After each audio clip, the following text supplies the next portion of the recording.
நமஸ்காரம். பொய்கையாழ்வார், பூதத்தாழ்வார், பேயாழ்வார் அவர்களுடைய நட்சத்திரங்களை இப்போதுதான் கொண்டாடி முடித்துள்ளோம். ஆடி மாசத்திலிருந்தே பண்டிகைகள் அதிகமாக உள்ள மாசங்கள். கோவில் உற்சவங்களும், பவித்ரோத்சவம், ஊஞ்சல் உற்சவம், நவராத்திரி உற்சவம் அதெல்லாம் இந்த சமயத்துல தான் நடக்கின்றன. ஆண்டுதோறும் உற்சவங்களை கொண்டாடுறோம். அதே உற்சவங்கள் தான், அதே பாசுரங்கள் தான். இதை பார்க்கும்போது இதே மாதிரி நம்ம வீட்லயும் பண்றோம். ஆராதனம் பண்ணும் போதும் தினமும் நாம குளிக்கிறதுல இருந்து ஸ்லோகங்கள் சொல்றதுல இருந்து ஒன்னாவே தானே பண்ண வேண்டியிருக்கு. அப்படி பண்ணும்போது கொஞ்சம் மன தொய்வு ஏற்படலாம். அதே தானே பண்ணிட்டு இருக்கோங்கிறதுக்காக விட்டுட தோணலாம். அப்படி விட்டுடக்கூடாது. ஒரு 2-3 சின்ன சின்ன விஷயங்கள் சொல்றேன், யோசிச்சு பாருங்க. இயற்கை உபாதைகள், மலஜலம் பெருக்க போகிறோம், அப்படியே கை கால் அலம்பிக் கொள்ளாமலே வந்துடுறோம். அந்த கை கால் அலம்பிக்கிறதுனால இப்ப என்ன ஆயிட போறது என்ன கேள்வி வரும்.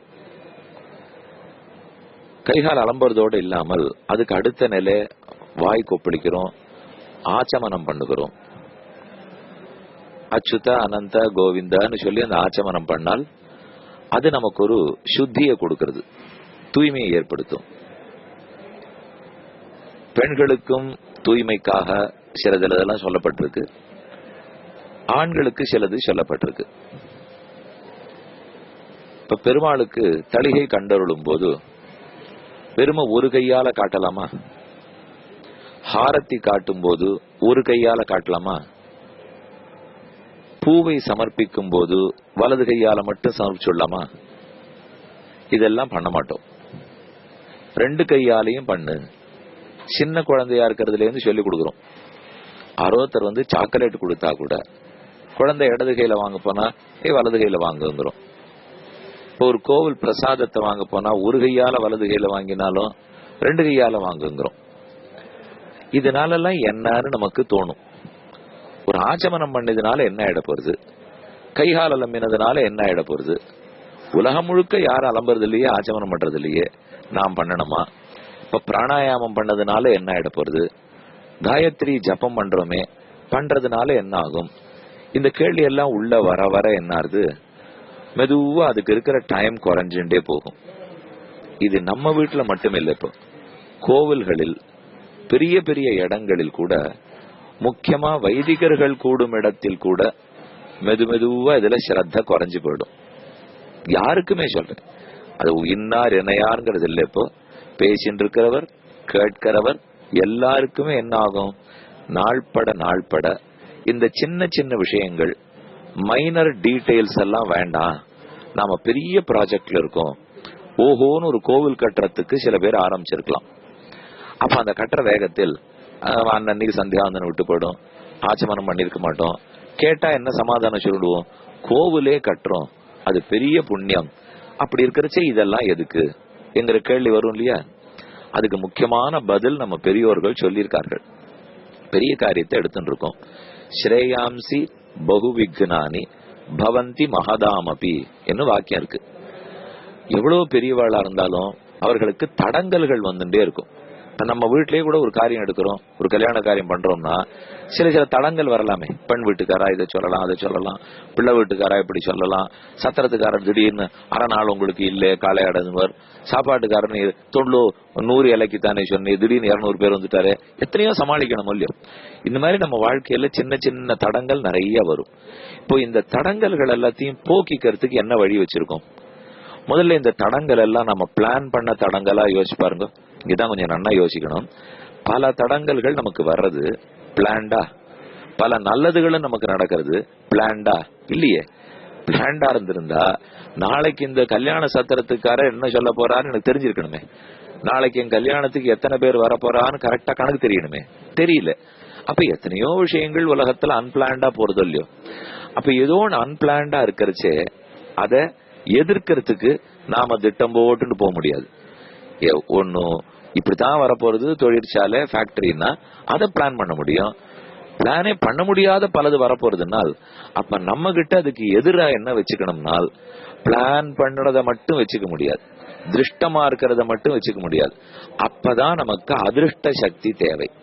எனில் அந்த சக்தி இறைவனுடைய சக்தி. அதை நம்ம பண்ண பண்ண, அதாவது பிராணாயாமம் பண்ணிட்டு இருந்தாலோ, காயத்ரி பண்ணிட்டு இருக்கோம், ஆச்சமனம் பண்ணிட்டு இருக்கோம், ஜபத்தை விடாம அந்த 10 நிமிஷத்தை ரிலிஜியஸா செலவழிக்கிறோம். அப்படிங்கறதெல்லாம் என்ன பண்றது, நம்மை அறியாம நமக்குள்ள ஒரு சக்தி கொடுக்கும். இப்ப இதுவும் அன்பிளான்டு பாசிட்டிவ். நமக்கு வர தடங்கல்கள்லாம் அன்பிளான்டு நெகட்டிவ். அதை நம்ம கவுண்டர் பண்றதுக்கு என்ன செய்யணும், அன்பிளான்டு பாசிட்டிவ நம்ம வளர்த்துண்டாகணும். அதுக்கு வெறுமை எக்ஸசைஸ் பண்ற மாதிரி மட்டும் பண்ண போறாது. தியானம் இருக்கணும், பிரார்த்தனை இருக்கணும், நமக்கு தெரியாத ஒரு சக்தியை நாம வாங்க போறோம்ங்கிற நம்பிக்கை இருக்கணும். அப்படி இருந்து செய்தால் அது மெதுவா உருவாருது. அதுதான் ரொம்ப பெரிய எல்லாரையும் பார்த்தேன்னா, இப்ப சன்னியாசிகள்லாம் இருக்கா, சான்றோர்கள் மடாதிபதிகள் இருக்கா, பெரிய வித்வான்கள் இருக்கா, அவர்களுக்கெல்லாமே இந்த மாதிரி ஆபத்தெல்லாம் வரும். ஆனா வரச்சே அவ என்ன நிதானமா அதை ஹேண்டில் பண்றா, பதறது இல்ல, என்னமோ நடந்துட போறதோன்னு பயப்படுறதும் இல்ல, ஒரு நிதானத்தோட போராளினால் அந்த நிதானத்தை தான் இந்த சக்தி கொடுத்திருக்க அவளுக்கு.